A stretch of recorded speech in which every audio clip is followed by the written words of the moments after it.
If you plant food plots, I've got some cool things to share with you today. This food plot was planted 365 days ago. I planted this last August.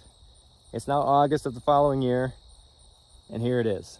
I have done absolutely zero work to this food plot since I planted it a year ago.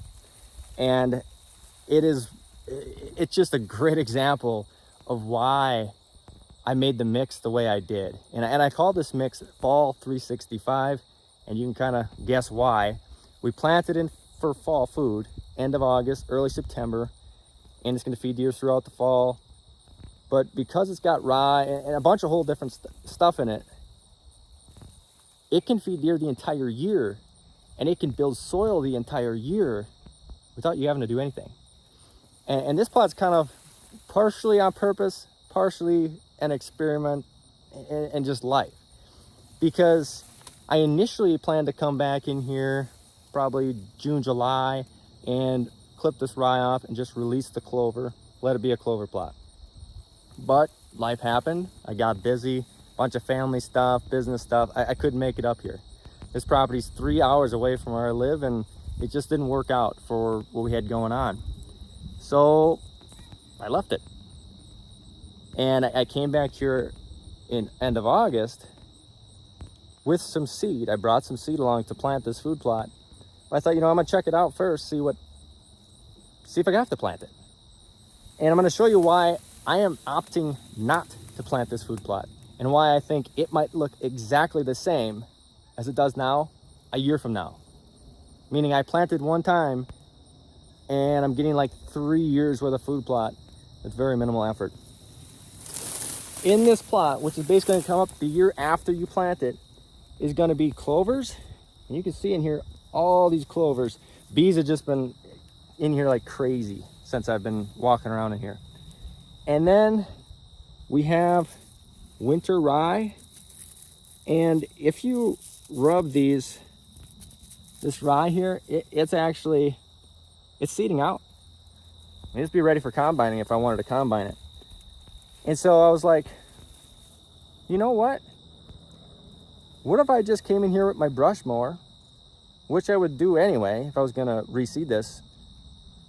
Why don't I just mow all this off, clip the clover, get it a little bit to get a little fresh regrowth going.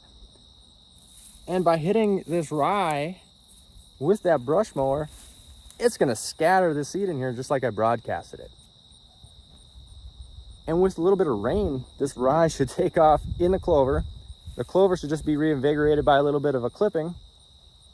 And we might have a beautiful clover and winter rye plot that is gonna take us all the way through deer season, all the way through fall and into next spring, and all the way through summer of next year, without me having to do a damn thing other than mow the plot one time the entire year. I just think that's just the coolest damn thing ever. How do you make a food plot cheaper and simpler than this? I really can't think of a way to do it. So, and just look at this. It looks beautiful.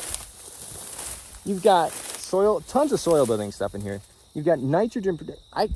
This clover's added a ton of nitrogen to the soil from sitting here growing all summer. Bees have been in here like crazy. Rye is super tall, so it's been great for fawning cover in the spring and through summer here. I don't know. I don't know what else to say. I just thought I'd share this with you. And I'm gonna share with you what it looks like next year and see how it turned out.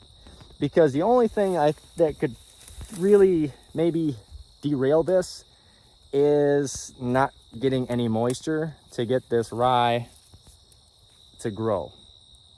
And it is dry here, and there isn't any rain in the forecast for the next week. But you know how the weatherman is, they'll say no rain, it's gonna rain tomorrow, 2 inches, and they'll say rain and it doesn't rain. So who the hell knows if it's gonna rain or not. But if we get a little moisture after brush hogging this, I don't see why it won't be just an awesome food plot of rye and clover for this fall and next spring and next summer again, without me having to do anything again. So keep an eye on this. I will give you updates next spring, next summer, Well, next spring for sure. If it looks like shit, I'll probably take it out. But if it looks good, which I'm almost guarantee it's gonna look good, I might just leave this again and see what happens. So thanks for watching, guys. If you want to check out our food plot blend fall 365, I like to plant it here. I'm here in north central Wisconsin today, end of August, like last week of August. And when I go back to Iowa, northeast Iowa, I'll plant it around the first week of September. So just kind of gauging how you are, how far north or south you are is when you'd want to plant that. But there's still time to grab it if you're watching this right now. Otherwise, grab some for next year. So good luck, guys. Good luck this season. Hope you enjoyed the video.